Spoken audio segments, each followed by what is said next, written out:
Welcome back to the Tuesday, September 1st, 2020 meeting of the Longmeadow School Committee. We're back in open session and we will start with the Pledge of Allegiance.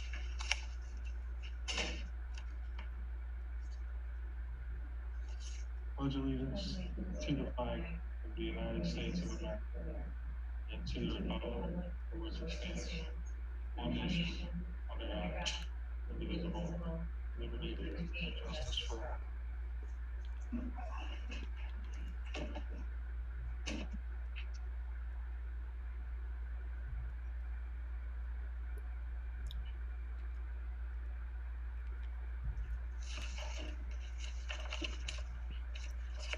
Next up, we have correspondence. Kevin? Thank you, Ryan. Following correspondence was reported. School committee received a number of letters and pieces of correspondence regarding the reopening of the Longmeadow Public Schools. Letters from the following people will be recorded. Received as of 2 p.m. Friday, August 28th. Candace Healy, August 25th. Angelique Colby, August 24th. Bernadette and Mike Dunirvin, August 24th. James McLaughlin, August 24th. Carrie and Doug Morin, August 23rd. Katie Petrakis, August 25th. And Wendy Wang Fitzgerald, August 23rd. Thank you. Next up, we have our minutes. I move that the school committee approve the minutes for the August 18th, 2020 school committee meeting as presented. So motion, is there a second? Second. Any discussion on the minutes? Seeing none, we'll go to a roll call vote. Susie? Yes. Nicole? Yes. Jamie? Yes. Gianna? Yes. Bronwyn? Kevin? Yes. Yes for me as well.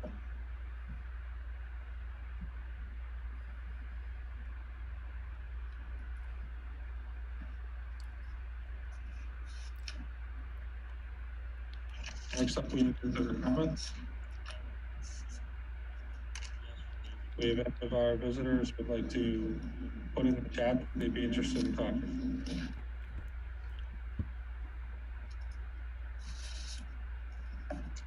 Karina? Hi, thank you. Can you hear me? Thank you. So as recently as a few weeks ago, children who were in K through 2 were being considered for in-person learning. I know recently the school committee had voted to choose hybrid for that younger cohort, but I do not believe there was a specific consideration for children who are on IEPs in that young cohort as well.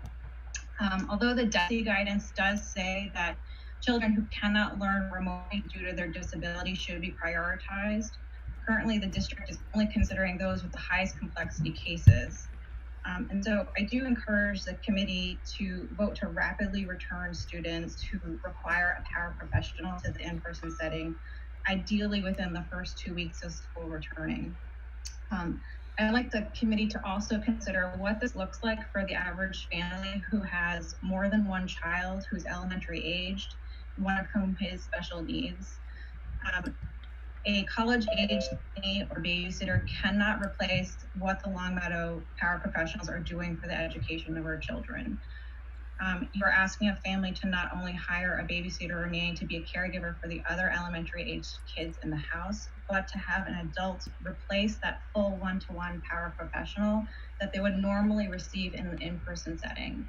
And this is an untenable circumstance for most families. And so I do encourage the school committee to consider those circumstances when voting on the reopening schedule, especially for this very high needs population.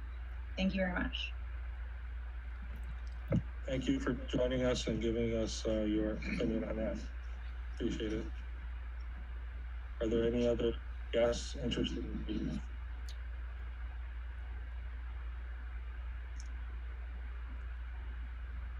Seeing none, we will move on to our school committee announcements and recognitions.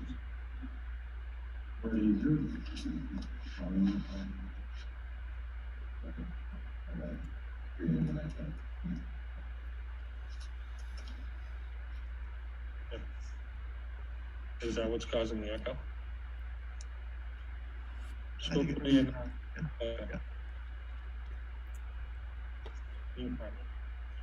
Anyone? Announcements or Gina? Thank you, Ryan. I know you said it already a couple of times, but I just wanted to thank everybody for continuing to send in thoughtful feedback and insight regarding the next steps for Longmeadow Public Schools. Thank you. Bronwyn?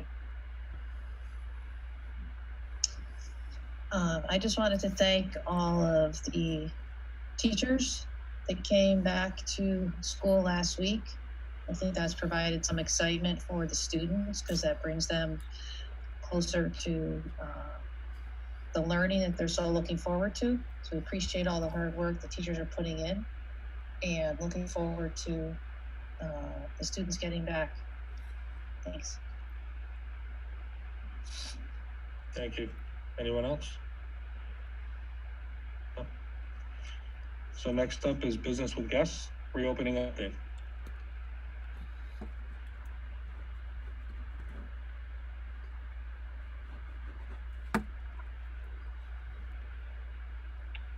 We have a few guests with us tonight. Principal Landers and Athletic Director Mike Capitasto, Health Director Beverly Hirschhorn may be joining us as well. And if I could, I just have a small slide deck just to frame our discussion. We also have, as a visitor, representatives from Fresh Picks. Mr. Mazza can introduce shortly. So if I could, just want to sort of frame out where, based on the agenda, some of the topics that are up for discussion tonight. So we have consistently identified a series of what we call reopening contingencies.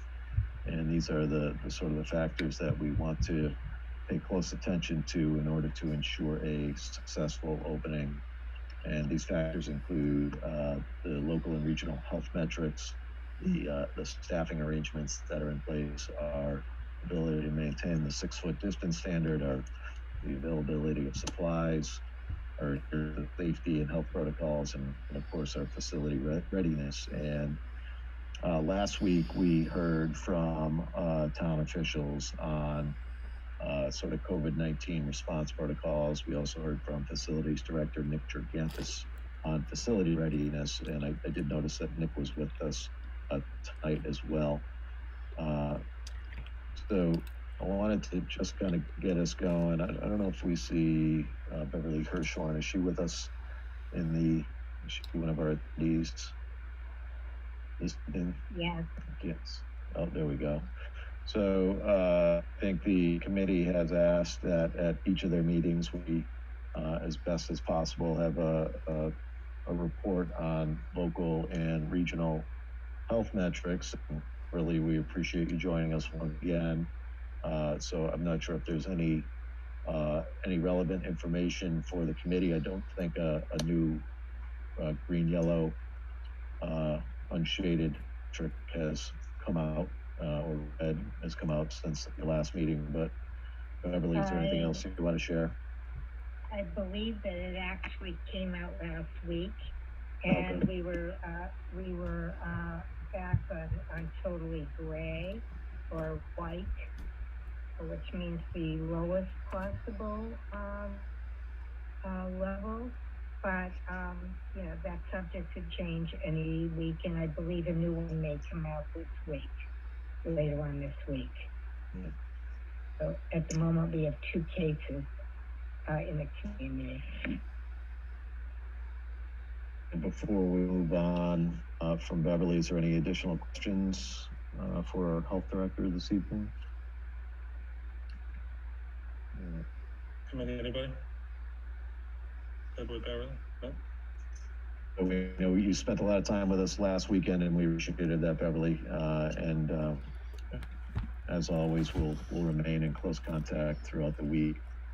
The other, some of the other items on here relate to staffing, and certainly this has been an ongoing challenge for our administrative team. We have staff that understandably have to access some of the leaves that are available and can't be with us perhaps for health-related reasons. And so there's been a number of staff that have had to access leaves of absence as well. So you may have seen that we had posted a number of positions that we're trying to ensure that we have a ready supply of substitutes and paraprofessionals, others to support teaching and learning throughout the years. We'll keep the committee posted on that. Right now, the staffing levels that we have, the staffing arrangements that we have in place will allow us to open using the hybrid model that had been voted. Some of the other items here relate to topics that were discussed in depth last week, including the availability of PPE and sanitization supplies and facility. So I did see that Dr. Gantis was with us, and since he is with us, so I don't know if the committee has any questions relative to facility readiness or HVAC betterments. But again, I know we spent quite a bit of time on that last week. Okay.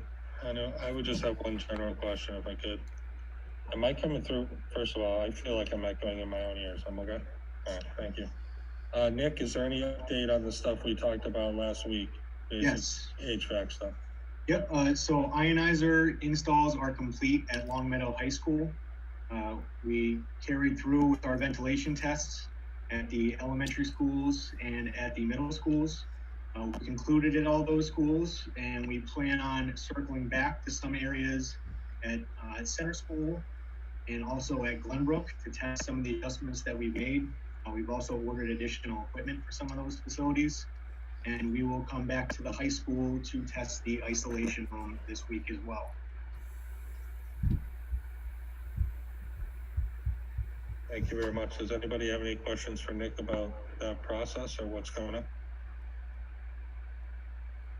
Doesn't look like it. Thank you, Nick. Welcome. Nick, thank you for your continued attention to that. So the other items on your agenda tonight involve some other guests that are with us, and thought we could start with Longmeadow High School athletics.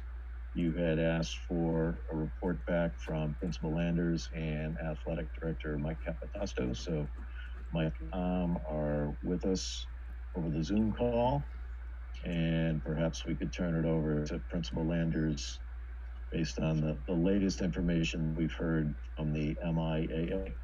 Sure, I'll start briefly and let Mike Capitasto present. But the good news is that the MIAA, which was supposed to vote today on whether to accept the individual sport rule adaptations, did so late last week, last Friday, and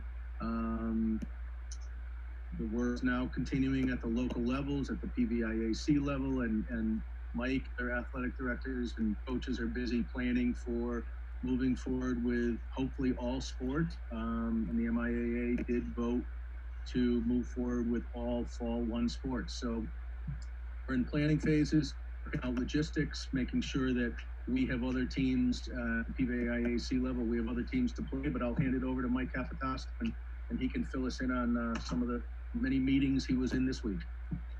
Yeah, thanks for having me. There's some good news moving forward.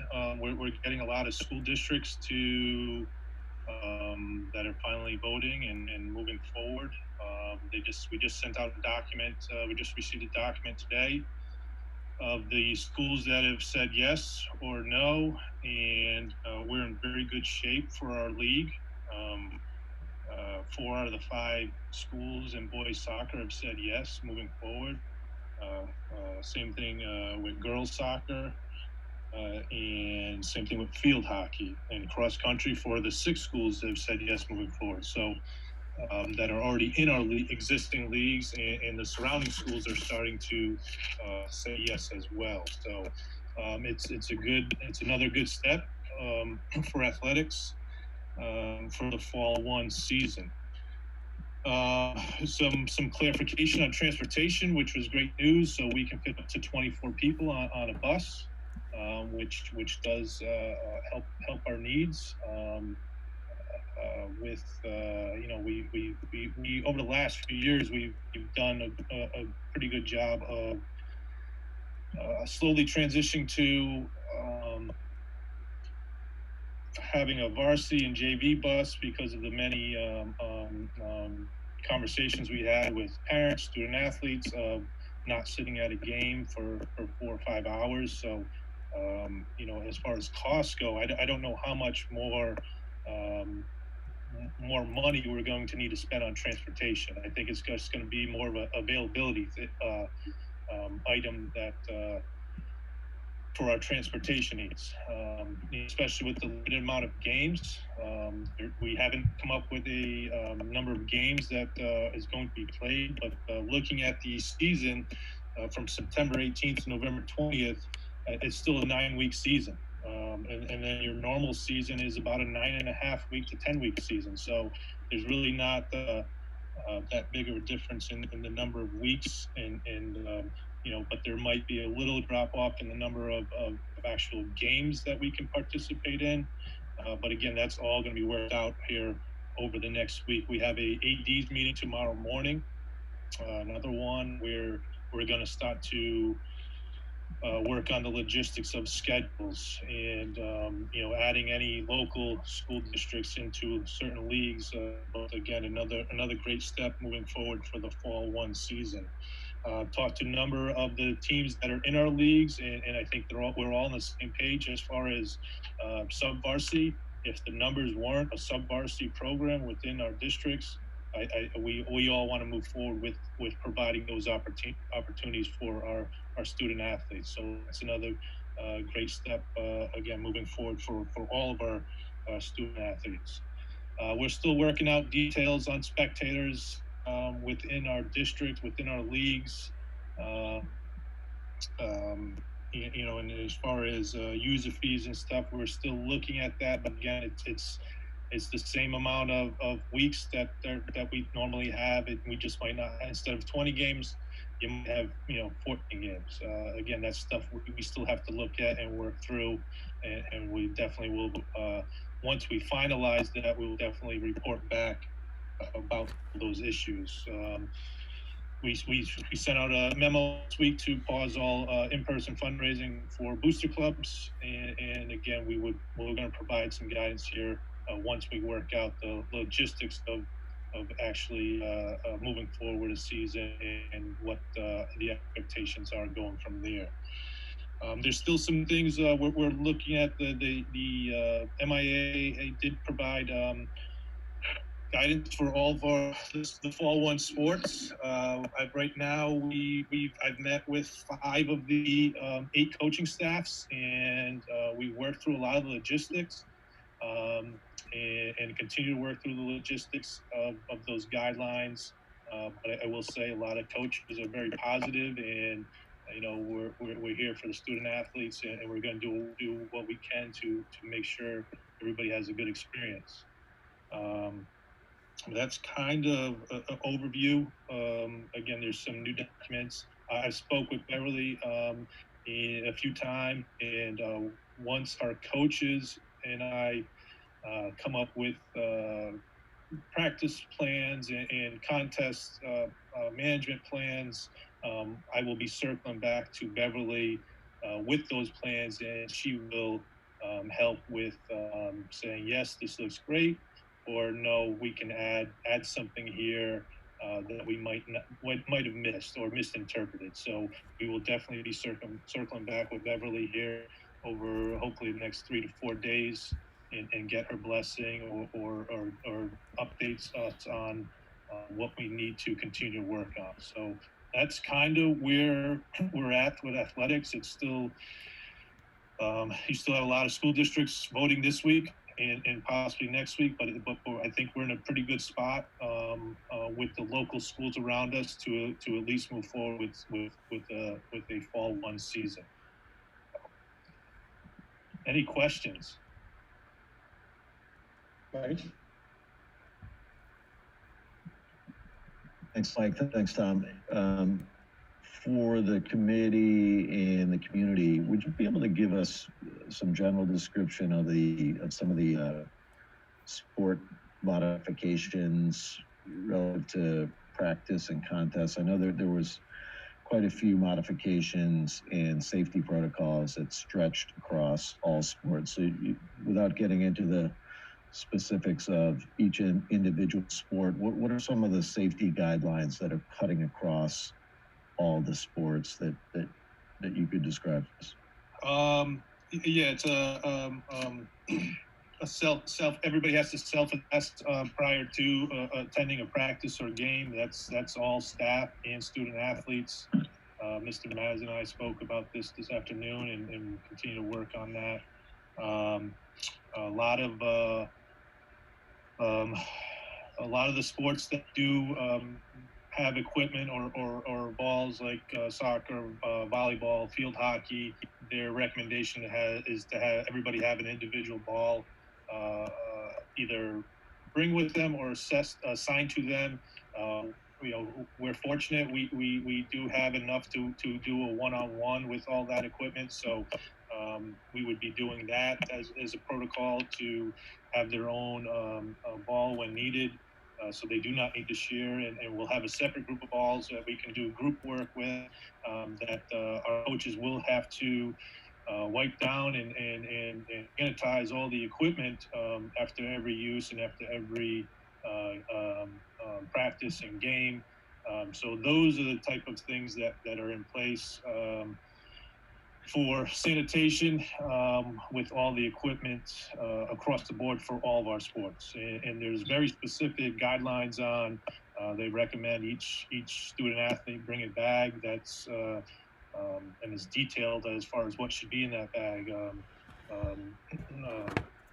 Hand sanitizer, wipes, an extra mask, just your basics that you would bring to a practice or a game. So there are very specific guidelines to the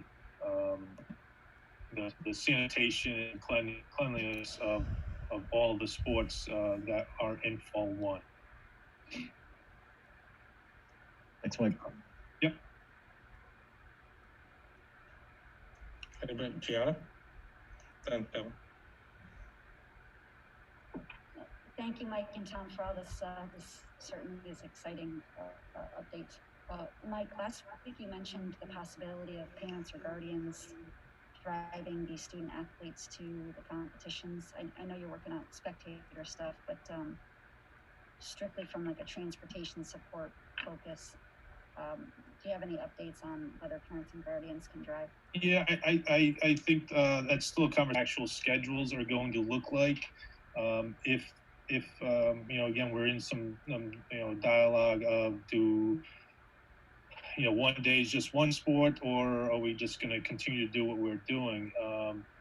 I think with having clarification on the number of passengers on our bus, we should be good with providing transportation, again, pending the schedule, for all these sports and availability. I think that's including if we have to go to Saturdays or Sundays. I do think we should be able to provide transportation. Again, I don't think it's going to increase our transportation costs as originally thought with seeing these numbers. So I think it's a positive where I think we're going to be able to provide some transportation almost for every event that we should get off in Fall 1. Thank you. Yeah. Kevin? First, to follow up on Gianna's point, Mike, I really hope we can be lenient here, and if parents don't want their kids to ride the bus, I really hope we enable them to drive their kids to these games. I really would hate to see us prohibit that. My question, I think, is just a simple one. I'm just curious, who isn't playing? What teams are we not going to be playing in Fall 1?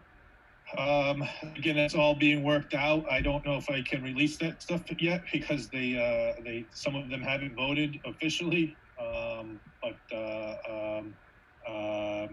I think the schools that did and said no so far were Palmer, Hamden Charter West, and I've heard Amherst, but again, I haven't seen that official vote yet. I But think, those- I think Pittsfield is out as well for fall one. Yeah, Pittsfield and Taconic was out, but the whole Berkshire County was not going to leave the Berkshire County. So all those schools might follow suit with going out to fall 2 season. So right now, again, I don't know the official votes, but I from everything that I'm seeing here behind the scenes, all the surrounding schools that we typically play within our leagues are giving a yes to continue to move forward pending all the EEA guidelines and that we can meet those guidelines, which I do think after having meetings with our coaches, we're moving forward with that. Oh, sorry, hold on. Oh, the lights went out again. Sorry. So yeah, that's kind of where we're at. I will definitely have more information tomorrow on who is in, who's out. We're going to have a drop. Our league, the PBIC, is going to have a drop dead date for that, and I think it's the end of the week where schools have to commit so we can move forward with schedules.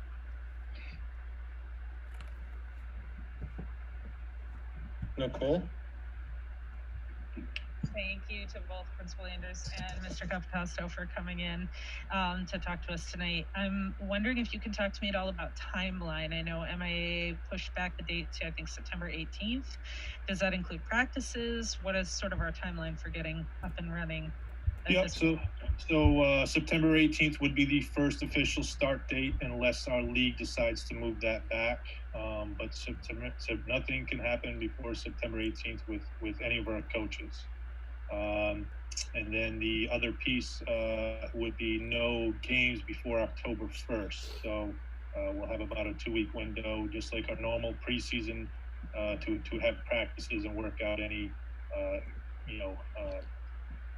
practicing on the guidelines and work through those issues that might come up. So that's tentative the timeline. And then the end date would be November 20th for fall 1 season. Thank you. Yep. Anybody else? I think that's it for athletics. Thank you. Thanks. Thank you. Thank you.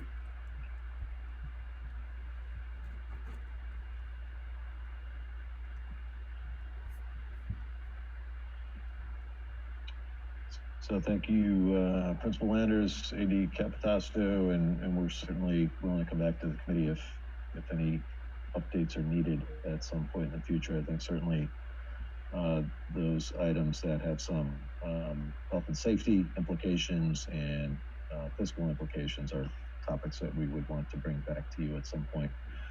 We also had promised an update on food service, and we'll turn it over to Mr. Mazza, who can introduce our guest from Fresh Picks. So thanks. Evening. We got a guest tonight from Fresh Picks, Chris Farrow, who is the Director of Business Development, and Mary McKenna, who is our Food Service Director. So we've been working closely with Fresh Picks over the last month on safety protocols for staff and logistical changes to how the program will operate in terms of providing a food service program, not only to the service line, but what we offer, how it's packaged, and taking accountability for meals served. I think similar to many things that are happening, guidance seems to be changing often. And so I know there was an update that was released extending some eligibility of a program until December that we're going to possibly pursue, but we don't really have exact details whether or not we'll be eligible or qualified to run the program. But I'm happy to turn it over to Chris and Mary to fill in the specifics of how the program will operate come when students are back, and I'll fill in anything that they might miss or answer any questions at the end. So Chris and Mary, you can join us, please. Yep, great. Thank you very much.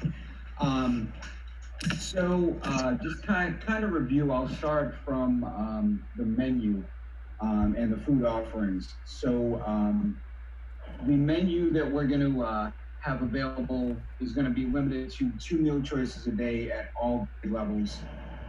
We're not going to be offering a la carte items at the beginning of school, and that could expand or change depending on kind of just how everything goes and the logistics of it, that kind of thing. Some of the stuff that has been clear since the beginning is not doing any self-service items. The food service lines are going to be reconfigured so that everything is served by our staff. That's everything from condiments to utensils to milk. That's pretty much the guidance from just about every health department out there. That really hasn't changed in a long time. One of the other things that we will be eliminating when we talk about the menu choices is some of the made-to-order stations, like the made-to-order deli is probably the most popular one. And those are really going to be eliminated, one, just to eliminate that possibility of any kind of transmission there, but also two, those lines tend to be a little slower, tend to involve more interaction between students and the staff, so we want to eliminate that concept. With that, students will get meal counts in the morning at the elementaries like we have. Other students, middle school and high school, will order on the line from those couple of choices that we have available. They'll be served by our staff. Our staff has all the proper protective equipment, masks, gloves, that kind of thing. And they have a very stringent protocol that we put in place for sanitizing customer contact services. So that kind of gets us through the beginning of the line, with all of those procedures in place. When we get to the point where students check out, we're working with Tom right now, having plexiglass barriers in place. Students will the cashier their name, or we are possibly also looking at using barcode scanners in some of the buildings, so they won't have any physical points of contact at the point where their sales are recorded. And then they'll move to their seating area with proper social distancing. We have all kinds of signage, the little stickers that go on the floor to help promote the social distancing as they go through the line. That's pretty much the student experience in terms of this. As Tom said, we do have our own protocols in place as well for screenings. We will be doing screenings and temperature checks on all of our employees every day. We still have enhanced leave benefits and that kind of thing if we do need to exclude any of our employees. And we are reconfiguring the kitchen areas and providing them training to make sure they're maintaining social distancing while they're working and preparing the food. I think that kind of covers the basics of it. I don't know if you have any questions or anything along those lines. I think we're really going to encourage parents to have money on account for students, so it's as cashless transactions as possible. Yep. Most of our families already have funds available, so we're going to strongly encourage use of my school bucks or sending a check in with students so that it can be on account, so there's not a lot of transactions at the service line to minimize again those touch points. So, yep, thank you. I forgot about that. And I do think the program will evolve as we get comfortable with protocols and students are familiar with the process, that maybe we can add additional options. I think only having 2 really limits interest of students in terms of participating. So I think when possible, we'll try to look at hopefully offering other choices just to keep participation up. Same with a la carte, which is usually a seller.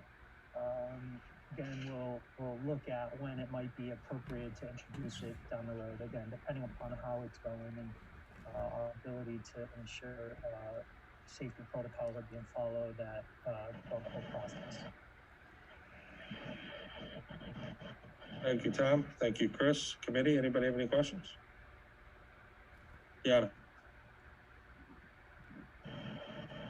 Thank you, Chris. Thank you, Tom. The touch point, the scanner code that Chris was talking about, is that to limit, like, do kids have to punch in a number right now? Yeah, so No. our process historically has been students are issued a 4-digit PIN code, so they would go up to the service line and then put in their unique PIN code to record the sale. What we're looking at is possibly issuing for the middle and high school is a card that they would have a barcode on it that they would be able to read at the scanner, so they don't have to touch the actual PIN pad. It would just be something they could wave in front of it and have it read their information and bring up that information to the cashier. Yeah, because Correct. how far along is that? I mean, would that be in place before school starts? That is our hope. So if I could Go ahead, jump Chris. in, we can print and laminate barcode cards right from your POS system, so we can have those done in a day. If you're looking to do something more permanent, like add the barcode or a magnetized strip on your student ID cards, that would take a little while, but we can have the barcode ready to go in a day. And it's one of the things that we've talked about in terms of limiting those that point of contact at POS, so they're not using that PIN pad. Even up in the middle and high school, they'd always be able to just speak their name and the cashier could search it to pull up their account that way. We're looking, typically we stay away from that at that higher level because it's a little bit slower, but also with the social distancing, the line will go through a little slower, so that will help as well.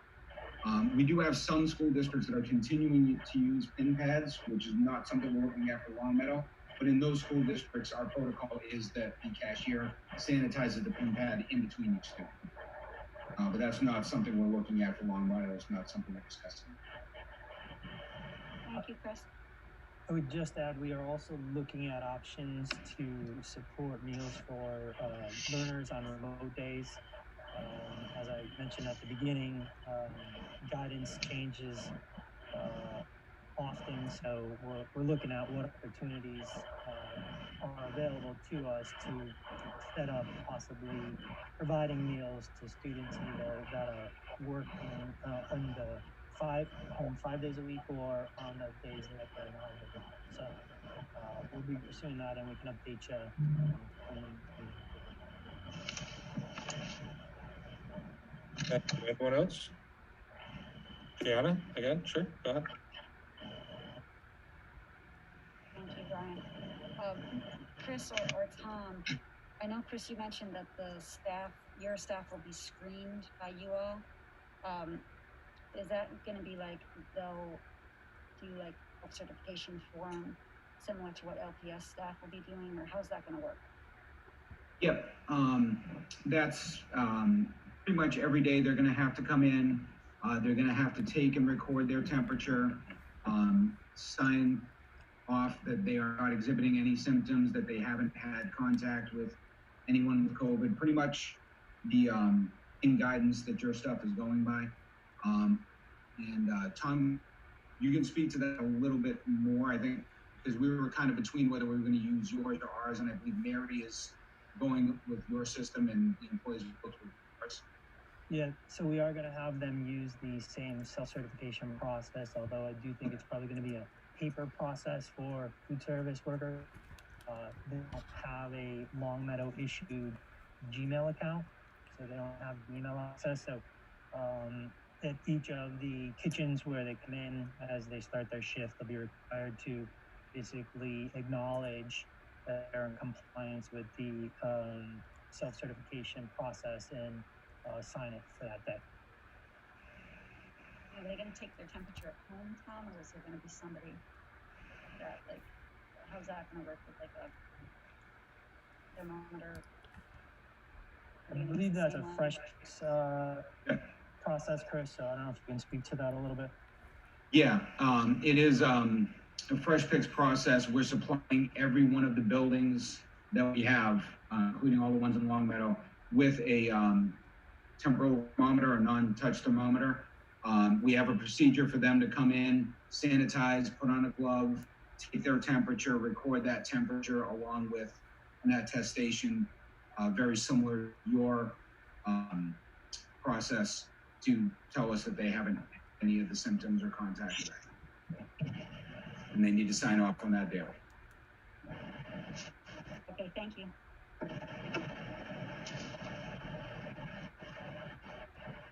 Anybody else? Any other questions? Seeing none, I think we're good. Thank you very much. Thank you. Thank you. Chris, Mary, thank you so much. Thank you. Chris and Mary, thanks so much. So Mr. Mazza is still on deck here to touch base on transportation. So Tom? So that'll teach me to take a day off and miss a meeting, huh? So with transportation, we prioritized students that we are legally responsible to transport. So students in grades K through 6 who live more than 2 miles. We have registered those students who are interested or want to take advantage of transportation. We are now looking at expanding that to grades K through 12, more than 2 miles away from their assigned school. The reason we are putting in these the limits at the upper grade levels is because of the capacity restrictions we have at buses, similar to what Mr. Capatasto was talking about with athletic transportation. School to home transportation is kind of under those same restrictions of capacity limitations of about 23 or so students, 24 students on a bus. So our plan would to offer it to individuals who live more than 2 miles in grades K through 7. It would have to be on a first come, first served basis up to, say, the first 20 students that register in a cohort. So on a Monday, Tuesday, or Thursday, Friday group, and on the bus that they would be riding. For the secondary schools, we'll probably keep the routes pretty consistent with what they were last year, especially since now we're really kind of limiting where the buses will be traveling. I think we'll probably end up taking some of the stops off that were at the beginning of the route that were closer than 2 miles to school.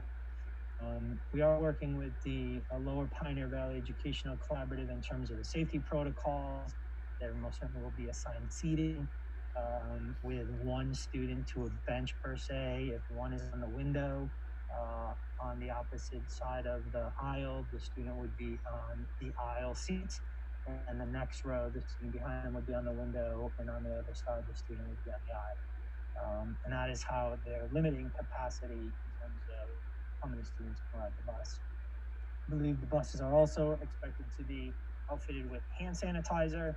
There'll be an onboarding, offboarding protocol in terms of students to try to minimize that crossing over. I don't think it'll be perfect, especially as kids come out to get on the bus, in terms of they'll probably have to be in the same seat, but they might not necessarily load exactly from the back to the forward of the bus. So we do plan on establishing and assigning seats based on how the route will be designed in terms of going through and picking up students throughout town. So we are working on that.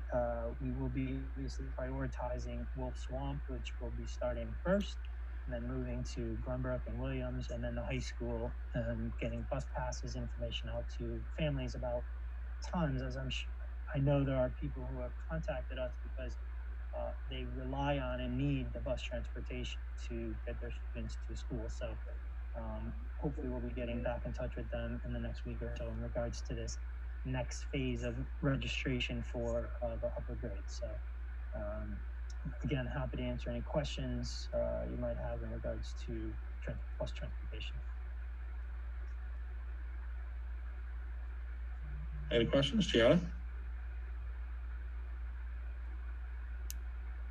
Thank you, Tom. Forgive me for not knowing this, but in my district we have buses that are designated specifically for our students with special needs, and they have monitors. Do we have any buses like that in Longmeadow, or are we planning on that? We do have some buses that transport students with special needs. They don't all have a monitor. I think it's dependent upon the specific group. And so we don't have a lot of buses, but we do have some that transport students in district and some that bring students to district placement.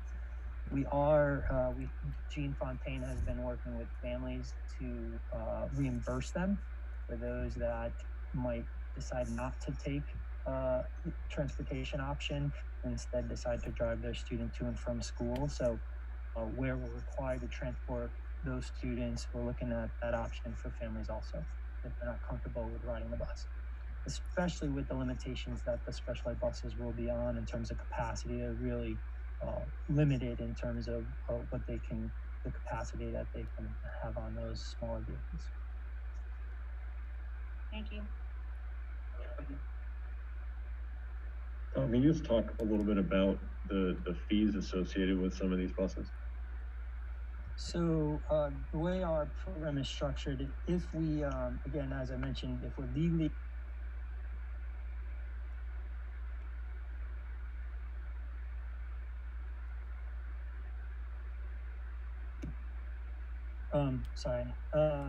so as I mentioned earlier, for students that we are legally required to transport, students in grades K through 6 that live more than 2 miles from school, we do not charge a fee. But as I mentioned, with this next phase of registration, where we are going to offer students to register in grades 7 through 12 who live more than 2 miles, there is a fee, and I believe it's $235 per student with a family cap of 2 students, so $170. So that would be what the way the registration isn't considered to be complete until they pay the fee. We do use the money that's collected from those fees to offset the cost of transportation.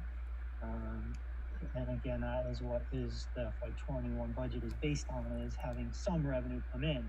I don't know that we'll end up receiving or reaching the level that we budgeted, so it'll be something we'll have to revisit later on. But the fees that come in go totally to offset the cost of providing the transportation service. Anyone else? Questions about transportation? Okay, thank you, Tom.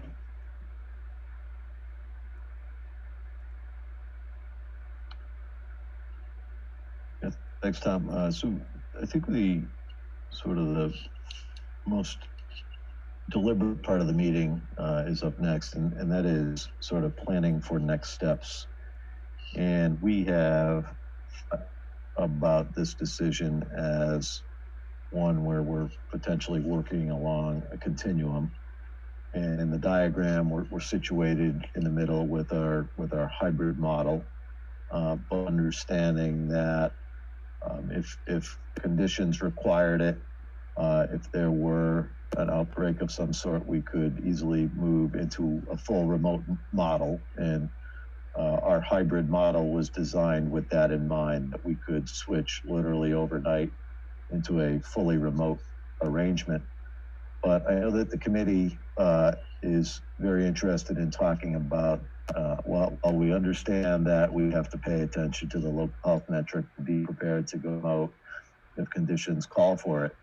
The committee, I think, wants to sort of be forward thinking and put us in a sort of a go position in the event that we do have an opportunity to phase in more in-person learnings. On the continuum, being in a position, thinking ahead down the road to opportunities if they do present themselves to bring in additional students.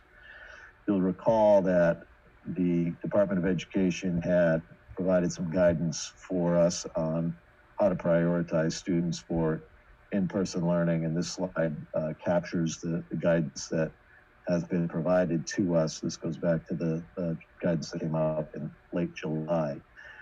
And so you'll see that DESE has encouraged districts to prioritize students with disabilities, particularly those with more intensive needs, our earliest learners, students experience housing instability or who have difficulty accessing remote learning, and then students who are significantly behind or academically disengaged. I think as we begin this discussion, as the committee begins this discussion, and as we consider if there are additional opportunities for in-person learning, I think there's a few things to kind of keep in mind. First and foremost, obviously, is local and regional health metrics, making sure that conditions, health conditions, safety conditions allow for us to introduce additional students for in-person learning. I think we have to sort of manage expectations and recognize that the 6-foot physical distance standard that we're adhering to and that most districts are adhering to would limit our opportunities. I think you're familiar, that we did the pressure testing, and our ability to bring in additional learners while maintaining that 6-foot standard is limited, particularly at the middle and high school levels. I think it's important to allow time to assess the success of the hybrid model. We need to understand if it's serving student needs, family needs. We need to understand if the remote teaching practices that we have put in place are working well for staff and students.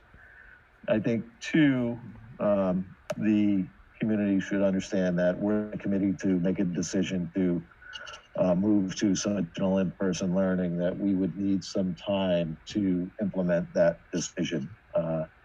And our initial thought is that we would need about 2 to 3 weeks from the time that a decision is made by the committee to move forward with implementation, and that if we were to come to you with a recommendation for additional in-person learning, it obviously would have to reflect, some perhaps new realities. The plan that we put together in July would have to be reassessed in light of current staffing levels, enrollment. We've seen some enrollment shifts in the July and August months. We now understand what the cohorting arrangements are and what cohorting expectations are for families. And certainly, obviously, we would want any recommendation we bring forward to reflect programming. So there's a few things that I think sort of have to work in the background as we think about the decision-making timeline that we'll shortly talk about. And simply for your consideration and to really help frame the discussion, I bring forward this sort of recommended approach, and to think about this at the elementary, middle, and high school level, and think about sort of 3 stages to 3 milestones that we would want to hit if we were to phase in more in-person learning. A time for us to bring forward a proposal to you, a date for the committee to make a decision, and then a date for implementation. And again, presenting this sort of to you just for your consideration and to help frame the discussion, and recognize that these are ultimately that these milestone dates are up to the school committee, and based on any recommendations that we might bring forward at some point in the future. So there it is for your consideration, and happy to listen and answer any questions that you might have. Thank you, Marty. Open the floor. Anybody with a question? Jamie? Yep, thank you, Marty. We truly appreciate laying all this out. And I definitely concur with you. This is all planning in the idea that everything is where it currently is or better, or not significantly worse where we've transitioned from a high yellow to a red. We'll monitor that on a regular basis. But without a plan, I don't think that we're doing the public justice. Just like we have a plan to go fully remote, if we get into a significant situation where we need to be fully remote, we should have a plan that also goes the other way. So it's just completely appropriate. But can you walk us this metric here? I'm trying to just digest it. So you're saying elementary. In the previous slide, you were saying 2 to 3 weeks planning prior to implementation, but on here it looks like a month. So is there wiggle room in these dates? I'm assuming as to what the admin is thinking. Yeah, I'd say there is some room in there. I think minimally we would need 2 to 3 weeks, again, depending on what the decision ultimately was. The reason that we would draw a distinction between elementary, middle, and high is that we're getting started with our elementary learners on the hybrid model on September 21st. So given that they're coming into the hybrid model first, we thought that, and given sort of the summertime consideration of bringing in our K2 learners, we thought that at that level ought to be a priority area for discussion. So given that they're coming in earlier, we thought that it might make sense to consider that level for additional in-person learning at an earlier stage than middle and high school. Go ahead, Jimmy. And whenever we say high school, just so everybody that's listening, and I think everybody in the committee, what do we mean? Well, and I think you make a good point that we have to understand that if the 6 foot requirement is still in place, our opportunities to bring in large numbers of students are very limited, frankly. I think our opportunity to bring in an additional grade level or grade levels would really be non-existent based on the 6 foot distance standard. And we're at the limits. We have little wiggle room right now to bring in additional learners. I think it would have to be that if conditions improved or if there was a general consensus around a different distancing standard, that we could consider additional high school learners for in-person learning. We've got a little bit more wiggle room at the elementary level based on the plans that we had brought forward to you in the summer. But even at the elementary level, I would just want to sort of a word of caution that, again, we know, our staffing picture is clearer to us now than it was back in July. We understand how many families opted for cohort C now. We have made room assignments. We've put in place schedules and class lists in response to the August 6th vote that the committee made. So I think, I wouldn't want the committee or the community to think that we could simply pull the K2 plan off the shelf and that we could kind of quickly implement it.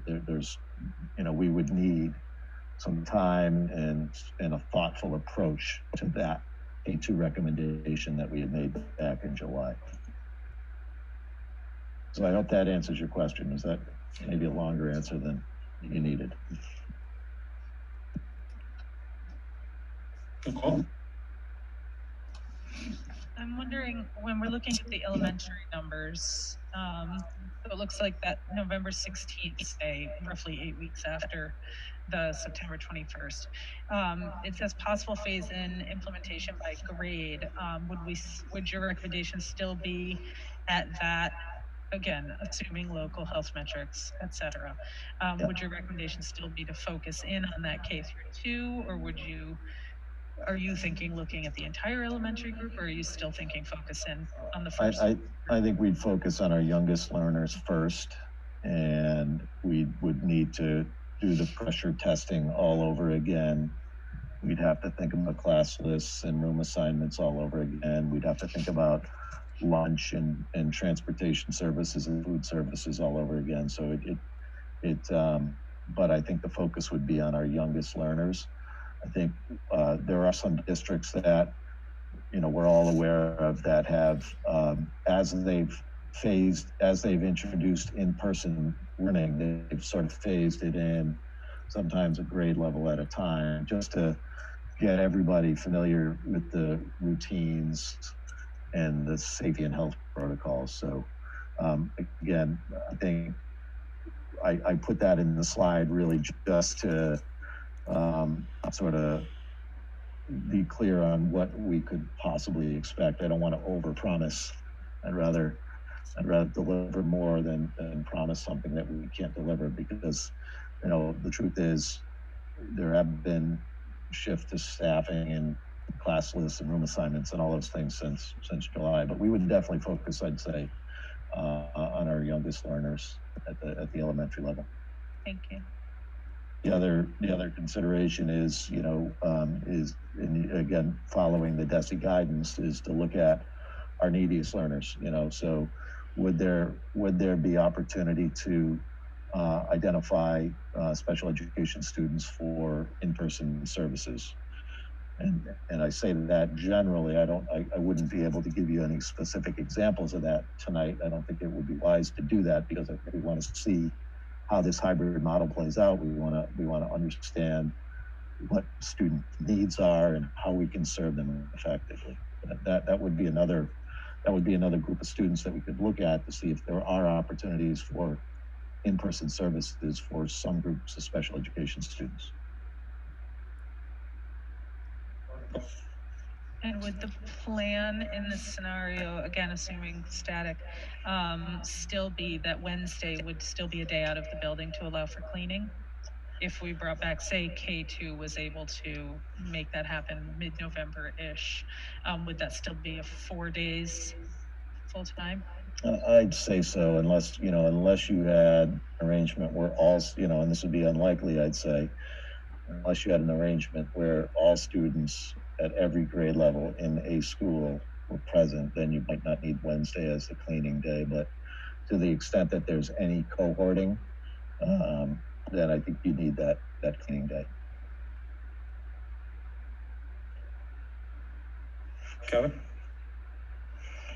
Thank you, Marty. I just want to follow up a little bit on the dates and the timing. I think everything you said for the middle and the high school makes perfect sense. I just want to push a little bit on the elementary dates and timing and just make sure that I understand the thinking there. So the October 13th date for discussion of the admin proposal, that seems completely reasonable to me as the earliest possible time you could do that. My look at the calendar is that's after 3 weeks of hybrid, and it seems to me that you can't possibly give us valuable reflection after less than 3 weeks. So that seems to be a completely reasonable date. I guess I would want to push a little bit on, like, if you come to us on October 13th and you say, you know what, the K-2 is not working, the special needs, it's not working, the health metrics are looking really good, we gotta get those kids back in sooner. I would love for us to be a little more aggressive and say, like, date for our decision could be moved up to the 20th of October. I know we don't have a meeting scheduled, but I think we've done a nice job of meeting when we need to. I think that 2 weeks is artificial. I think we could have the time to do the consideration in 1 week. And then maybe we could get those kids back November 1st or something along those lines. I just would hate for us to be stuck to a calendar if you come to us and the teachers and the parents and everybody's like, this is really not happening. Can we get those kids back sooner? Again, if the health metrics allow. So Yeah, that's what I was thinking, as something to be a bit more aggressive at the elementary level, if we could, if we needed to. So you made and I didn't want to be presumptuous and create meetings for you, but I lined the dates up with your meeting dates. So I think you could turn the decision around probably after a week. I think to have some amount of time in between the proposal and your decision makes sense because you'd want to collect some feedback from the community and have some time to reflect on it. But certainly if you were willing to add a meeting on the 20th, that makes a lot of sense to me. And then we could potentially implement that at an earlier date as well. Yeah. Thank you, Kevin. You stole my question. Good job. And I was actually looking also at the middle and high school as being a very long distance from presentation to the students increasing. If at this point, the metrics are improving so much that we're looking at bringing in the middle and the high school students, maybe at this point, the 6-foot distance thing stops being a factor. And then we actually are talking about getting kids in maybe one grade at a time, but waiting until January. If we get a presentation on October 27th that they can do it, waiting until January just seems incredibly long. So I agree with Kevin. I like that idea too. And we have shown the willingness to have extra meetings. So if it gets the kids, because one thing we have heard about, public opinion has been please get K2 in as quickly as possible. So I don't think our schedule should be the thing that keeps that from happening. So I agree. Thank you, Kevin. And, Susie. Yeah, I agree with that wholeheartedly, especially like we said with the feedback that we're getting, again, pending any kind of health metrics and safety measures that we have to take place. And I would also very much like to advocate for reviewing especially our learners who have significant needs. Yes, I know we're servicing those with the most intense needs, but I definitely think we have to consider anyone who's requiring specialized instruction or modifications or accommodations with the curriculum for sure, to ensure that. And I think that was all I had. Jamie? So just going back to and I concur, Susie, I think the special ed as well as K through 2 is something we got to focus on first, realizing there's a lot of other students between 3rd and 12th grade that also have some special needs as well. But I think that group of learners is out there. And I keep coming back, and I agree, Kev, what you said makes tons of sense, which is why I tend to even be a little bit more aggressive there on a time frame. It just comes to the realization, truth be told, I have a first grader, a third grader, sixth grader, an eighth grader, plus a college professor. So I'm going to have students going on at my house at once. Let's just say, we know that we're going to work and get by with the first grade and figure it out, but it's not going to be effective. Let's call a spade a spade. It's not a possible thing for that kind of group of kids to be able to figure that out as students. So I think from a safety standpoint, yes, we've got to wait 2-3 weeks, whatever is appropriate, whatever the committee thinks. But to think that that's a long-term thing and it's feasible, to be on Zoom for 8 hours a day as a kindergartner or first grader, we know that's probably not going to be the best way. Come on, everybody can agree on that. It's a matter of, okay, what's safe, what's going to work as the way we think through this, whether it's 2 weeks, 3 weeks. I was more on October 5th for looking at effective date, the 19th, or the 12th for effective, the 27th, whatever it ends up being. But tightening it up doesn't make me as nervous because I know those kids, they need in person. If we're where we are and we aren't, Beverly isn't coming in saying, hey, put on the brakes, guys. There's issues. We should be looking at least those groups as to getting back in school because it's probably the right decision for them. But it's the wrong decision if we have a lot of issues around town and, everybody wasn't behaving and we have issues all over the place, then obviously we're going to put on the brakes and whatever we're talking about isn't going to happen anyways. So. That would be, I'd push a little bit more towards sooner for special ed and for K through 2, because we know that's going to be a very difficult grade levels and, you know, group of students to educate via online. Thank you, Jamie. And again, to remember, the big thing to remember about putting kids back in the building depends if it's 6 feet or 3 feet apart. If it's 6 feet, there's no room. There's no version of we're healthy enough. There's not physical space in any of the buildings to have the classes at a 6 foot distance. It just doesn't work. So that part would have to change before we talk about multiple grades going in full time. That's just physics. Yeah, Susan? Yeah, and I think the original plan that the administrators put forward was at the elementary schools that the K-2 did work with the 6 feet. So, you know, we have that benefit right there. I had a question, Marty. It was, since at the elementary schools, the specials are moving into or pushing into classes, right? They're not, students aren't moving from their own classrooms to the specials rooms. Are you utilizing the specials rooms as classrooms, as regular grade level classrooms? In some cases, yeah. Okay. Okay. Yeah. Okay. Okay. So there'd conceivably be, you know, even if there are more of those that are not being utilized currently, you'd have that space as well. Sure. Sue, can you unmute yourself so you're heard better, please? Thank you. Sorry, can you hear me now? So we've had some enrollment over the summer as well that we'll play with those numbers a little bit. So we're up to I think 13 or 14 per class size in one of our elementaries, and that's right at the boundary, so of the 6 feet.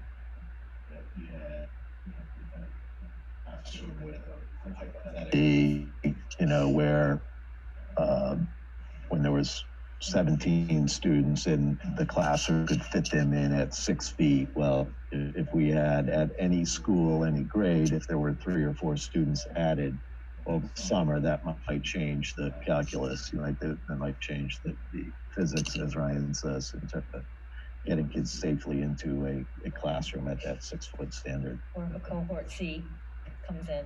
Or if we experience more students from cohort C, thank you for coming back in. That's a great point as well. Yeah. So it really will be, there'll be a period of time where we would just need to reassess and take a look at our ability to bring in additional students at that 6 foot standard. And that has implications for car line and drop off and food service and obviously classroom space. So there's and room assignments where particular classrooms are located, and so there's quite a few considerations that we want to make sure we're mindful of as we bring any plan forward to you. Thank you. And I mean, I would just, I guess, reiterate our request that the K-2 and the special ed students start looking at that now, because if we are going to have a meeting, whether it's October 5th or October 13th, to hear about how it's going, those are the kids that we're going to start going in quickly. Yeah, Jimmy? Yeah, I even think of those in particular groups, we know it can be our first cohort of students going in. I hate this. I think even right now, we can all say that the K-2 and special ed is what we all deem as a priority. I don't think letting it go past this meeting where we should have a discussion around what dates on that and then let all the other dates build from there, because those are going to be the latter stages of this. Because I agree that some of these stages there's a way too much gap between decision and execution, but I think we all can agree that K-2 and special ed, you know, putting them out there as our first benchmark, and at least the most needy students when it comes to, you know, everything else that goes along with the K-2, laying that out there now is the first groundwork to kind of get this moving a little bit and get that plan laid out. Thank you. Nicole? Just wanted to add in, as far as the dates go, I kind of like the October 13th date for, first off, giving us that 3 weeks of having gotten that model underway, but also because the high school returns the week of October 5th before that. And so having them also have been able to be underway for a little bit without trying to make two things happen at the same time is kind of what I'm thinking, because some families will have students in a number of different schools. Giving a little bit of space before we return to reconsider might also give us time to see sort of how the health metrics piece is factoring in as well. Yeah, I guess for a different reason, I'm more inclined to, for the K-2 and the special ed to be on the earlier side, because we do, especially at the K-2 level, well, all of the levels, we might be forgetting that 1 week of remote learning that everybody has together, which is the week of the 14th. So it's not as though the hybrid model is what we're measuring here. We're also measuring that full remote week as well. So that does give us a full 3 weeks with the K-2. It's just 2 weeks of the hybrid versus, with the additional 1 week of the remote. So I don't know if we have to somehow,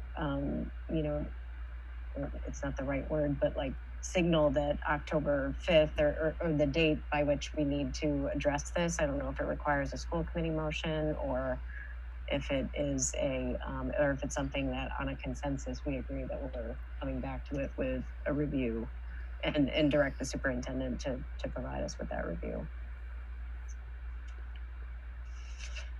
Yeah. That was a question, sorry. Okay. Sue, were you going to address that or something else? Sue was waving her hand behind you. I was wondering if you could do something like an on or before, and then you can decide based on metrics. So if on or before October 13th stayed, the week prior or 2 weeks prior looked great, it wouldn't hinder you from, putting it on for us to coming. So well, I think Susie's question is logical. Do we need to make to say that on the 13th or on the 5th we want to report from admin saying this is how hybrid is going? I don't think we did. We could have on the agenda that there's going to be a possible motion to adjust moving the school full time, whatever that has to be phrased. And we're requesting admin to give us their feedback on how's it going.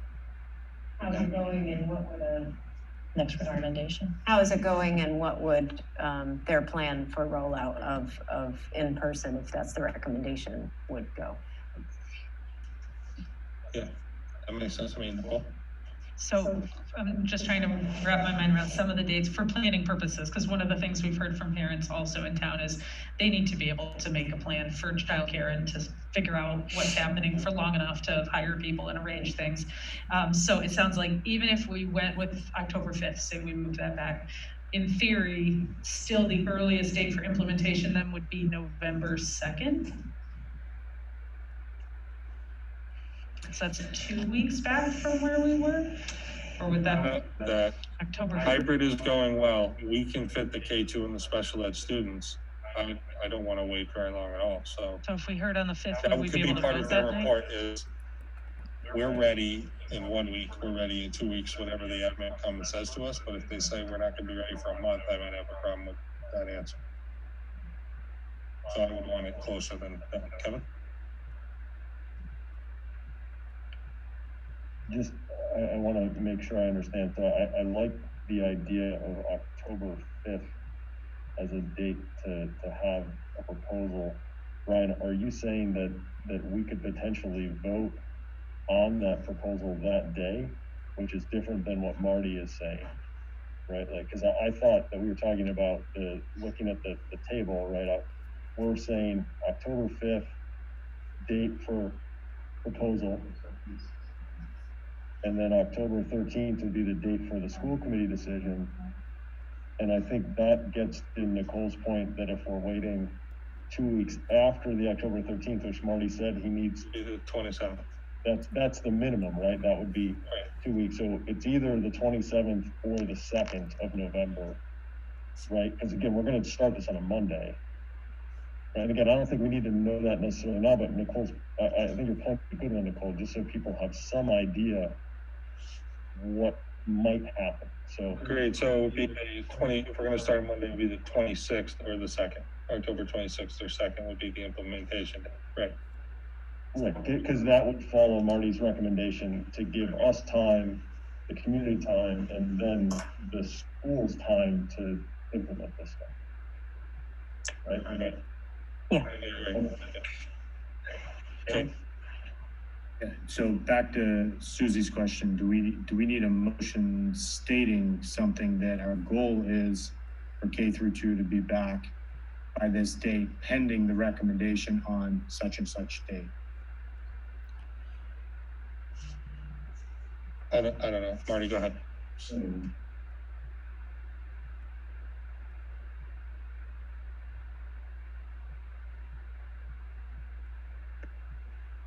I don't think it would be prudent for us to make decisions about what groups and what grades tonight. I think tonight is really just framing out the decision-making calendar. I think we need to go back as an admin team and bring you our best recommendation for how we might bring additional students in for in-person learning based on a whole bunch of factors. And I want to even just sort of reframe the special education discussion.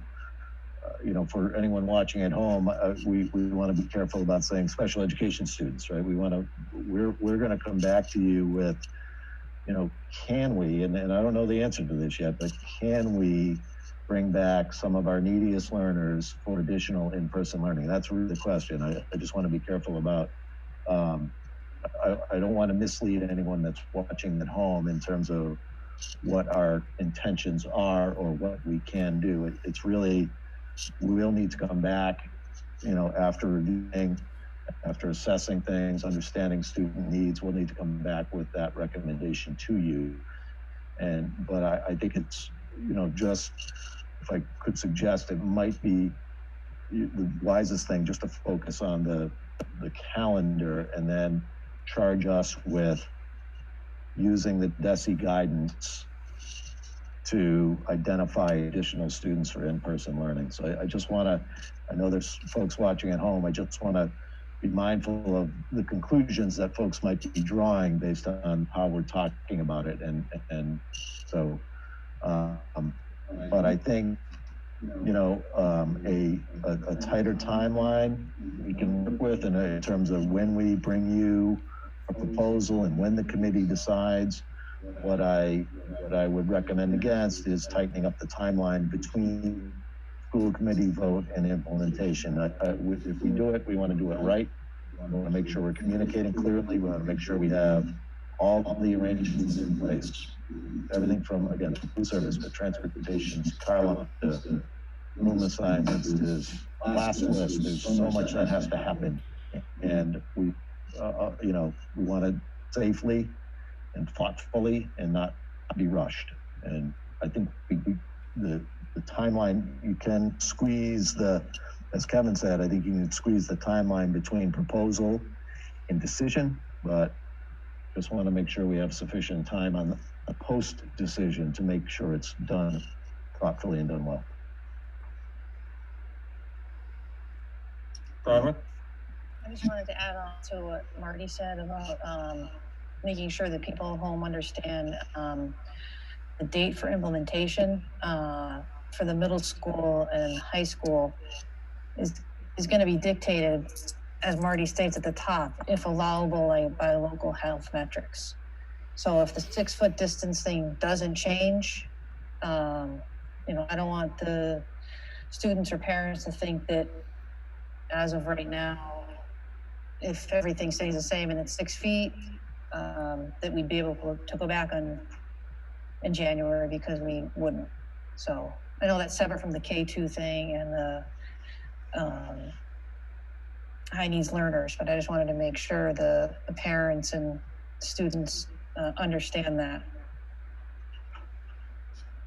But I do think a tighter timeline is warranted, but not so that you guys are rushed either.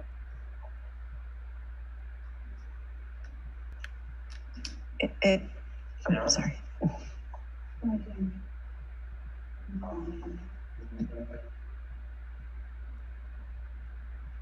Thanks, Ryan. Thanks, Superintendent.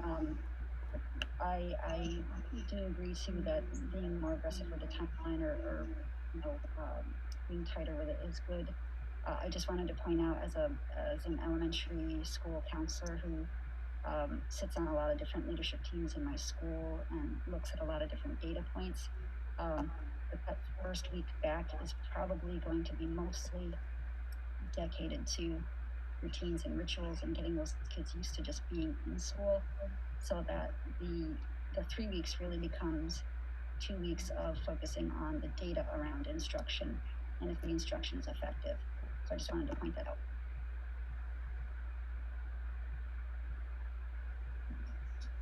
Thank you. Amy? The only thing I would say, and I completely appreciate the time frame and what Dr. O'Shea is talking about.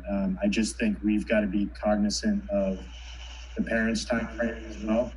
So as we're working through this, we've got to keep in mind that we can't tell parents on the 5th of October that something is changing for their student on the 26th of October.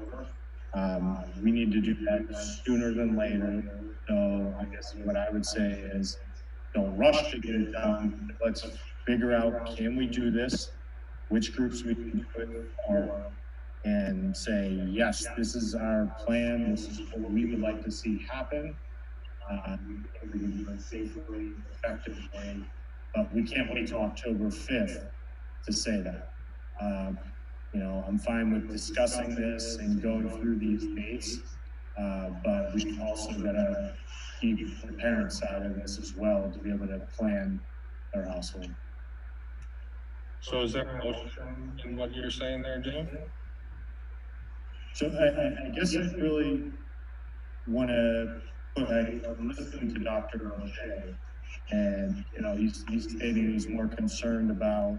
Are you concerned about the K through 2 and the special ed not being able to work because we did, or are you concerned with what's after that before we talk motions? I think it's both of those things. I think we just want to be careful about saying that we're bringing back special education students. That we have over 500 special education students, so it would be we're talking a segment, a small segment that maybe, again, big maybe, that we may be able to prioritize for additional in-person learning. And then at the K2 level, I think I could not confidently say to you that we could simply pull the K2 plan out and we're just going to resurrect it and implement it the way we talked about it back in July. We really have to go back and essentially redo everything, and we're okay with that. We're ready to do the work because we believe in in-person learning as well. So I want to be cautious about how we're talking about what we're committing to. I think we can commit to review dates and decision dates, but I just want to be careful about what we're committing to and what takeaways folks might have who happen to be watching. So I think the initial review date, a proposal date, if you wanted to move that, or keep it the third. I guess my suggestion based on what I'm hearing, keep the 13th as a discussion of an admin proposal. October 20th is the decision date for the committee. And then you could look at an implementation date, sort of, if you went 3 weeks after that, which would put you at the 9th of November? You're talking just K2 seems to be getting most of the attention, but, and So I'm just thinking out loud of discussion, but if we're reviewing it, say on October 5th, okay, from the, you know, the recommendation, the pending recommendation that would be out there for effective date of the 26th, not going all the way into November.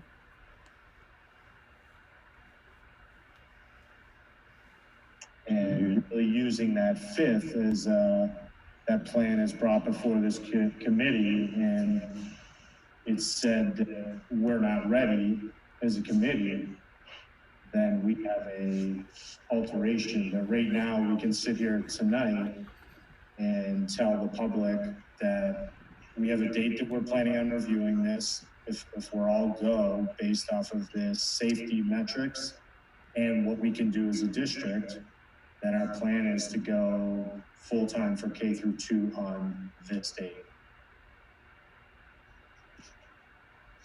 Okay, I see a couple other people with hands up, and then I have plenty of comments. Nicole? So a couple of things regarding the October 5th date versus the October 13th date. I just wanted to go back to what Gianna was saying earlier, as far as that week, that first week being devoted to so much sort of learning the new routines, etc. My concern with the October 5th date then becomes that really the 2 weeks we'll be looking at is the week of the 14th, which would be fully remote, and the week of the 28th, which is a truncated week, and it would be kind of the first week of sort of routines are underway, and maybe we're really getting to the heart of what hybrid starts to look like, and then boom, we're making a decision. Pushing that a smidge might give us a little bit of a better view, although I'm open to the 5th as well. And then on another topic, I want to support what Dr. O'Shea is saying here about needing time to make sure that this is done well. More than anything, what we want is for the decisions we're making to be sustainable. We don't want to be pushing forward so quickly that we find ourselves in a place that can only be sustained for a couple of weeks and then sort of falls apart. If we're going to make a shift at any point to offer parents more in-person learning, to arrange for more in-person learning for students, whether that's K through 2 or our highest special needs students, then we want that to be a sustainable shift. And to do that, I think we need to make sure that we have our meeting, and then yes, 1 week later we can make a decision. I support pushing that part forward. But in both of these models, I think Dr. O'Shea is showing us that they really would like that just under 3 weeks amount of time to really make sure that this is done properly, that the rooms are reorganized, that the lists are reorganized. And I don't want to push that so quickly that we then come to regret it moving forward. So I just wanted to say, I hope we can kind of hear that concern on the part of our administrators. Okay.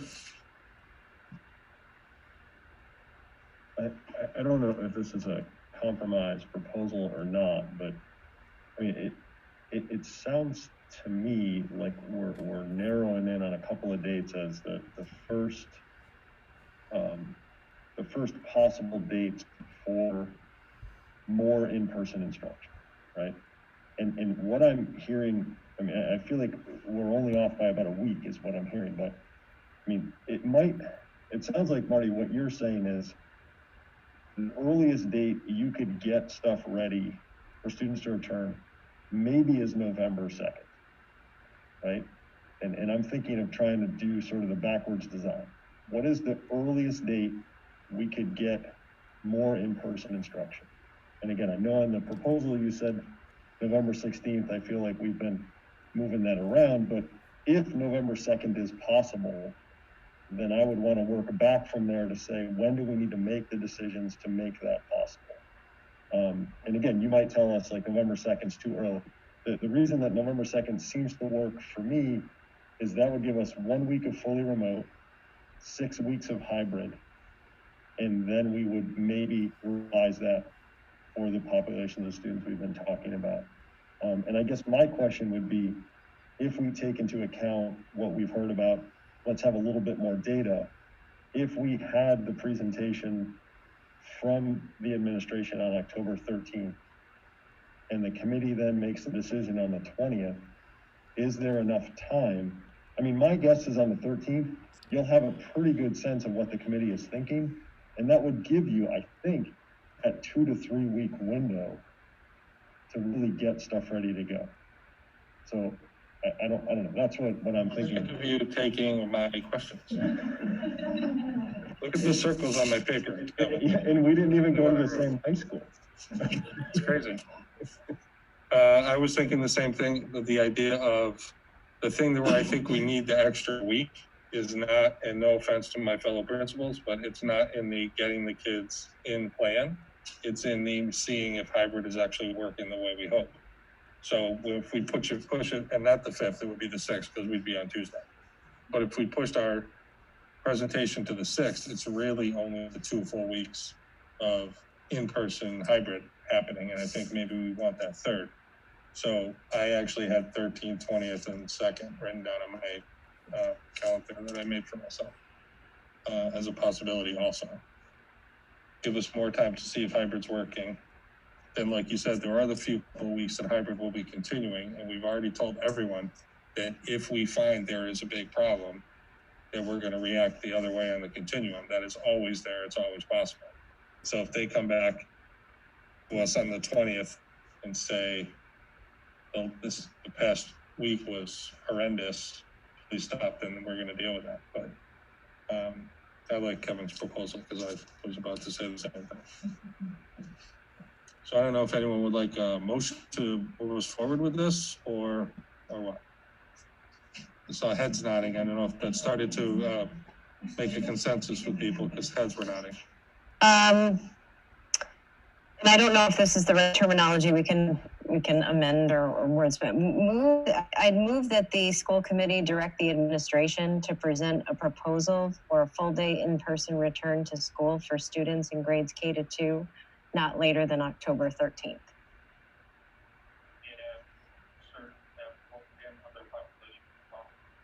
And other populations if possible, yes. So it's amended to include other populations. Specific. I guess check with Diane with that phrase.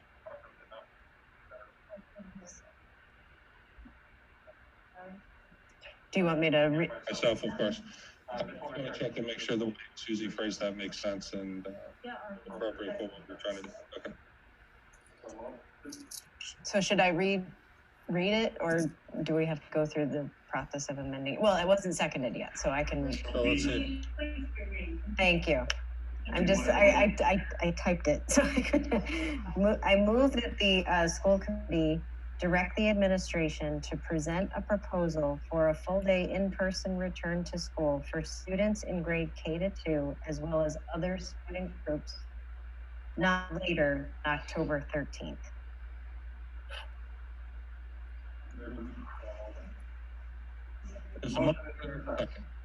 Second. Motion and seconded. Any discussion?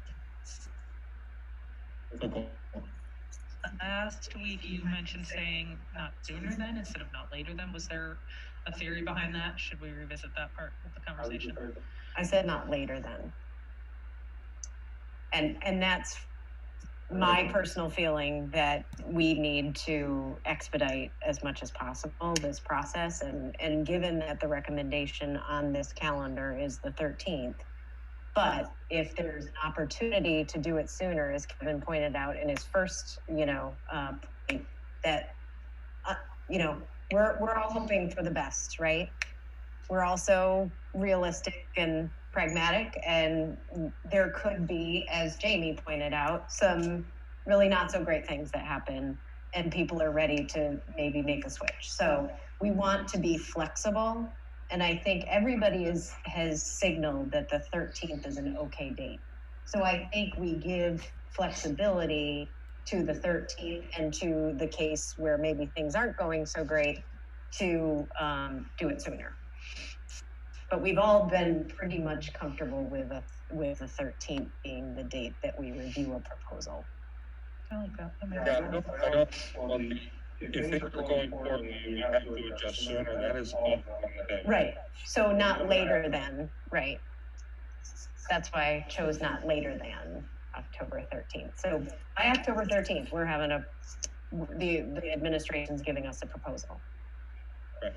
And it would be the administration who would decide that. And then we're going to come back to you earlier, which is right. Likely. Right. I don't think that's. Right. I see your point, but I don't think it's problematic in this case. No, it totally makes sense. Okay. We don't want to include the decision in what we talked about in the discussion prior to that, the 20th and the 2nd within the proposal, just to create a continuum, or just so everybody understands what the continuum is. That if on the 13th we vote, that doesn't mean the 14th we're in school. So we're assuming everybody's watching these fun meetings. So do we want to put that out there as that's what we all expect as a continuum, that it isn't next week after we vote? Or do we want to hold that off until that point in time because we may have more information? I mean, I'm good.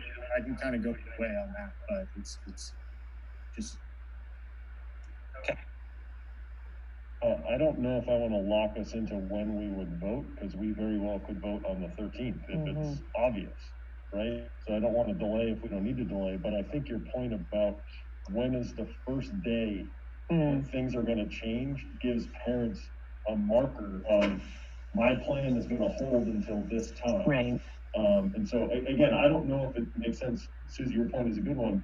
If it's a disaster, maybe everybody would agree you want to change it sooner. So I don't know if I want to lock us into it, but one thing to possibly amend your motion would be, and no change will be made to student schedule before November 2nd. And again, I don't know if I want to lock us into that. Actually, I'm curious to hear Marty talk about, do you think November 2nd is doable? I hope you do.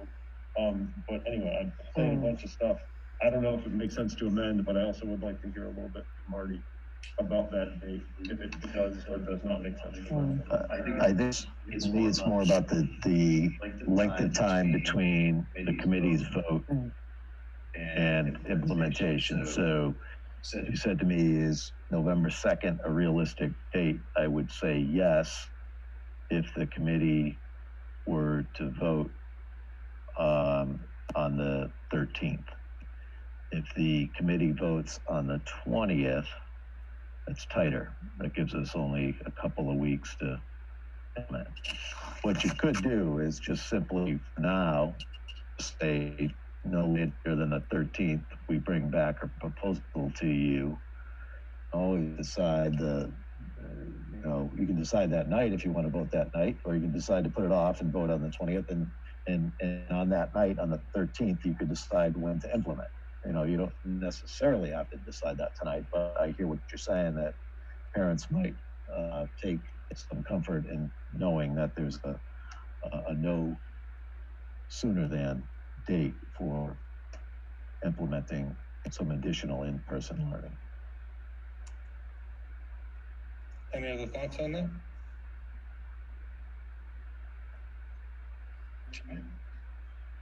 I like the idea of putting that date out there. If it's the 2nd of November, it's the 2nd of November, just having it out there. And if on the 13th, it's obvious that, we're saying, hey, we need more in-person learning, and the admin comes back and says, hey, we can do the, or if they say later, if they say, well, into November, we're not ready to go, we're going to adapt at that point. You got to have a goal, and I think we should put a goal 11-2 out there as part of this. Susan?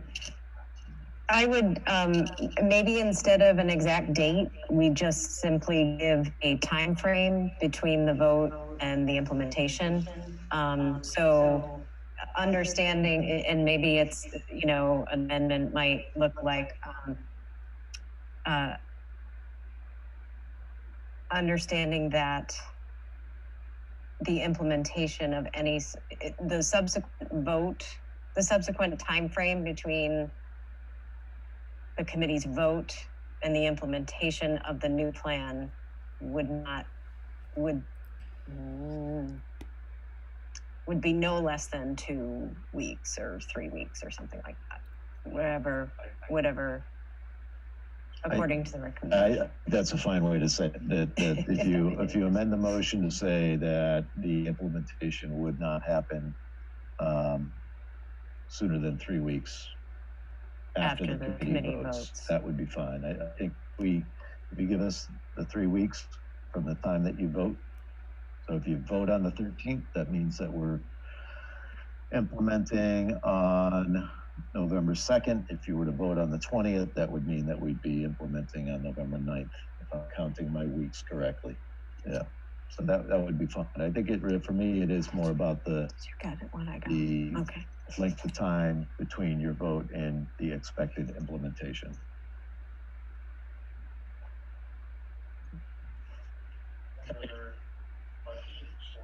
Comments? Yeah. I'm kind of raising my hand, but I think I'm gonna ask to go back to the original. Like, I hear you on having the date change. I do think you're right. You know, it's good for the public. And then I hear you. You know, like there's so many things to this, but I kind of feel like, can we do the 13th date to have the discussion? I guess I'd like to hear it. 3 weeks seems like a long time to me, so I'm wondering if we can just go with the date of the 13th for now and hear from the administration if they really need 3 weeks to implement it. They've got a lot of the pieces of the puzzle already together. So I don't know if I'm articulating this. Yeah, no, I think you make a good point in the sense that it really depends on the proposal in some ways, right? I mean, if there might be, we might come back and say the best we can do is this limited amount of in-person learning, and you know what, we can do it. It's a limited amount, and we can turn it around in a week. But if it's something more ambitious, then we have to redo that puzzle. Then we're recreating, we're putting that puzzle back together. But I think the idea of 3 weeks after a committee vote, it still makes sense to me. But if you say, you know, no sooner than, or no later than 3 weeks after the committee votes, then that gives us discretion to, depending on the nature of the proposal, to turn it around sooner if possible. Because again, I don't know sitting here tonight what we will come back to you with on October 13th. I think you know, we all of us, I think everybody in this community, teachers, educators, administrators, we all value in-person learning, but the conditions have to be right, and we have to have the capacity and the ability to do it. And so I don't know sitting here tonight what that proposal will be. I think that's I've said it a few times, and I apologize if I'm getting repetitive on that, but I just want to make sure that that's loud and clear. Our intention would be to provide for as much in-person learning as we can safely do, and as we can reasonably provide, and that we have capacity for. Kevin? I like Susie's motion the way it is. I think it's getting confusing now to modify her motion. I think that what we're saying to the public is our goal is, if we are able to modify this to more in-person instruction, it's going to happen at the end of October, the beginning of November. That's when it's going to happen. I'm nervous about locking us into an exact date based on all the discussion we've just had. You didn't steal my thought. That's good. I was going to say that I think I understand what the principals have to go through. I think it's valuable to the families in town to know, if we say to them, it won't change before November 2nd, for the planning purposes of daycare and work and all the other things, and for the staff to also know it's not going to be before November 2nd. And I just don't think they need 3 weeks. The admin team and the teachers to prepare for the small number of kids that we're talking about. So I actually like the idea of saying the no sooner than November 2nd, just so people can plan for it. one of 7, so I'm kind of open to however you guys want to do this motion. That's my take. Can you, Susie, reread the motion? Or would you like Diane to? I'm gonna have Diane. Yeah.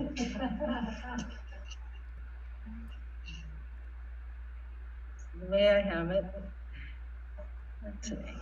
Dr. Bell moved, seconded by, and I'm still questioning who. So it was Ms. Monahan. Okay. That the school committee direct the administrators to present a proposal to return students to more in-person education for students in grades K through 2 and other populations as possible, no later than October 13th. And implementation of the plan will not happen sooner than either 3 weeks after the committee's vote or November 2nd. You haven't decided that. Or if you're even amending it, ending, the original motion ended no later than October 13th. Our question before us is, are we going to go with the idea of not setting a sunset, having 3 weeks, or setting November 2nd? Okay. Would we be saying, I'm just trying to wrap my mind around this the right way. Would we be saying, we're saying no sooner than November 2nd, not no later than November 2nd, but then we're also saying no later than 3 weeks, or are we picking one or the other?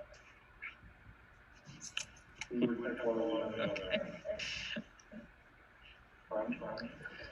I was just gonna say, I like the date instead of the no later than 3 weeks after the vote, things like that, in case people forget when the vote is. I just think November 2nd is a little bit more firm for the parents and the staff, and I think that's easier for everyone to remember.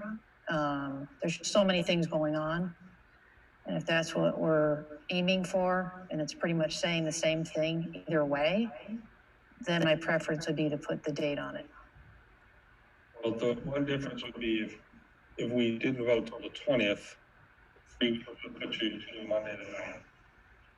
So that's really the difference. If we vote on the 13th, then the presentation and 3 weeks and November 2nd are the same. Okay. I would agree with that. I kind of like the idea of saying no sooner than November 2nd because it lets people know, like, lock in your plans for October, September and October.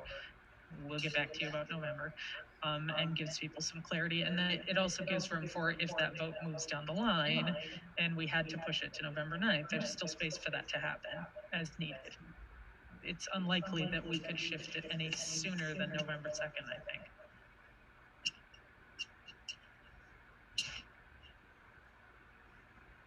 Any other thoughts?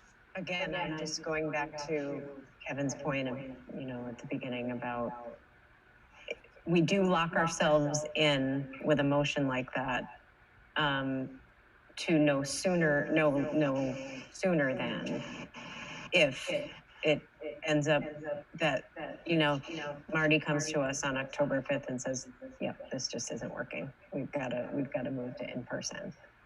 I worry about us locking into a no sooner than date. That's my concern. I agree. I just think that parents would be less concerned if we moved it up than if we moved it back. So if we came to parents right now and came to and said, hey, we're going to take everybody back full time, I think, obviously it would be a lot of chaos, but I think a lot of them would be okay with that. I think we want to watch pushing it the other way towards Thanksgiving. That's going to be more of an issue if we move it back to October 26th, because Marty and the mid team comes in here and goes, we tried, this isn't working, we got to figure something out. Here's what we think we should be doing, and we have to push that up. I think they're going to be more fine with than the latter. So I'm fine with the date. I think that makes the most sense. All right, it sounded like you're making the argument to have no date at all. So you want the date? You like the idea of November 2nd? Yeah, the date's fine. But no later than, or no sooner? Or just November? Or just November 2nd. Just November 2nd. So without the sooner or later than just by November 2nd. But that's pending their presentation and us agreeing, because we would have to agree to that. So what is it again, Diane? If it was the way Jamie just stated, by November 2nd, how would that sound? Or on November 2nd, whatever that has to say. School committee direct the administrators to present a proposal to return students to more in-person education for students in grades K through 2 and other populations as possible, no later than October 13th, and implementation of the plan by November 2nd. So by phrasing it that way, that allows before November 2nd, should it be easier and feasible. Yeah. And that also assumes a positive report saying, yes, we can do it. So I'll do it that was first. You guys good with that? I just have some wordsmithing, sorry. We need somebody to make a motion to amend the standing motion as it is, which ends on no later than October 2nd. October 13th, right? I'm sorry, yes. Are you expecting that? I'm more just, so can I talk about the first part of the motion? The first part of the motion is only directing the administration to present us with a proposal. We are not talking about voting on the proposal. So with implementation, we're jumping to like a vote that hasn't happened yet. So I think we have to, the language needs to be with the understanding that any subsequent vote, that any subsequent approval of the administration's proposal would not be implemented until. So that understanding is kind of like, you know, the equivocation in there that doesn't hold us to like voting on the plan. Does that make sense? Mm-hmm. Okay. Yeah, like that. Kevin? It just seems like maybe December got too much. I think I would agree at this point.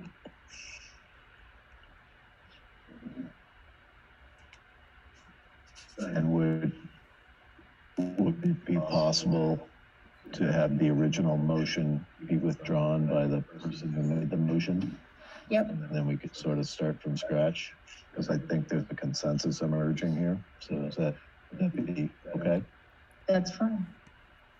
Can I just jump in? I feel like I really like the original motion. I want to vote on the original motion and then come up with a second. That's what's going to happen. Okay.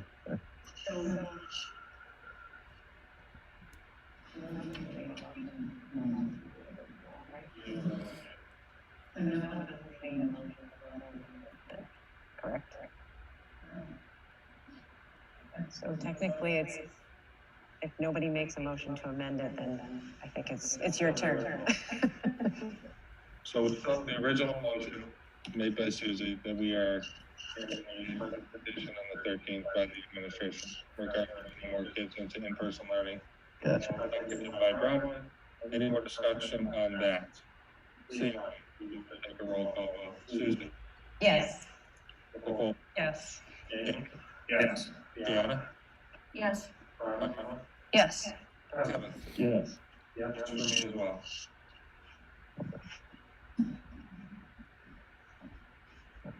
I'd like to make a motion. Okay, I haven't written it out, but so bear with me. I move that the school committee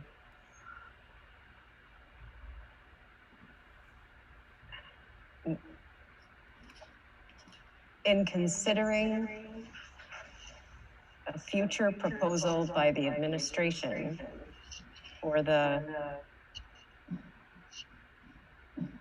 in-person return of students in K-2 and other populations as possible.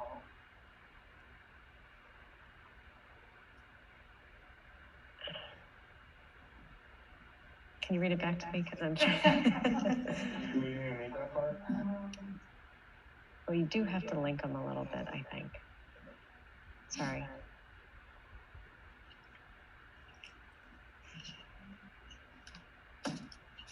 Sorry, I'm trying to figure out how to connect this now.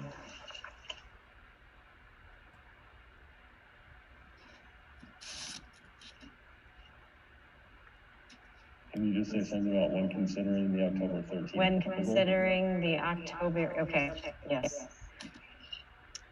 I move that the school committee, when considering the October 13th proposal from the administration, moves forward with the understanding that any subsequent vote on said proposal will not be implemented until November 2nd. Or will be implemented by November 2nd.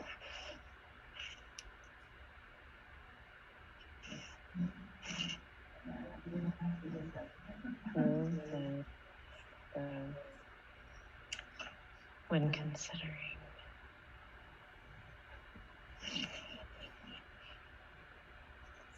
I'm gonna just write it out, sorry.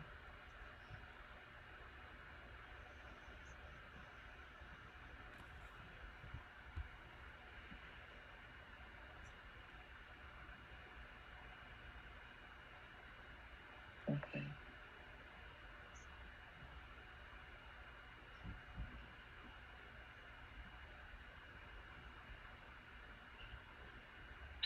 Okay, I got it. You ready? Okay. I move that the school committee, when considering the administration's proposal on October 13th, move forward with the understanding that any subsequent vote will be implemented by November 2nd.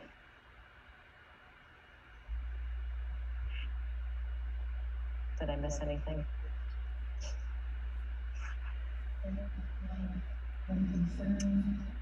When considering the administration's proposal on October 13th, or future proposal, move forward with the understanding that any subsequent vote in favor of that proposal will be implemented by November 2nd. That's what I was missing, that proposal.